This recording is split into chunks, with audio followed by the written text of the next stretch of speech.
Thank you, Mr. President. This is a joint statement with Geneva International Center for Justice and EuroMid Observer for Human Rights. 65 years have passed since more than 6 million Palestinians were displaced to make way for the State of Israel, and another 800,000 displaced following the Israeli military occupation of the West Bank and Gaza.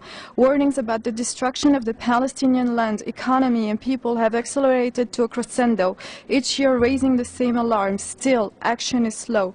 Until this day, uncountable reports have been issued by various affiliates of the United Nations and the European Parliament, as well as human rights organizations deploring Israeli war crimes and violations regarding legalized discrimination against Palestinians, Israeli abuse of water resources, expansion of settlements, the illegality of the siege on Gaza, the demolition of Palestinian homes, and the deplorable condition of prisoners, including the arbitrary arrest of minors and the right of return of all Palestinian refugees. The overwhelming majority of the UN General Assembly supports the creation of a Palestinian state on pre-1967 borders. Additionally, the UN's September 2011 report concluded that a fundamental rolling back of the occupation is now essential.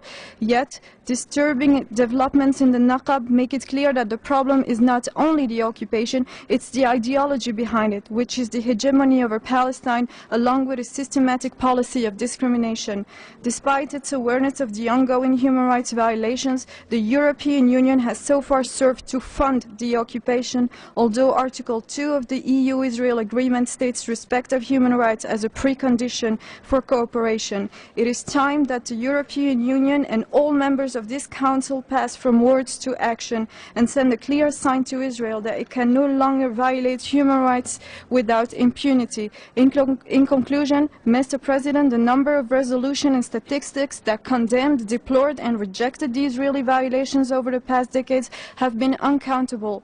It is time to practice the preaching. The timing is ripe for international and European governing bodies to play the role of enforcer and to sanction Israel. Only then impunity will end and an opportunity for a just peace be created. Thank you for your attention.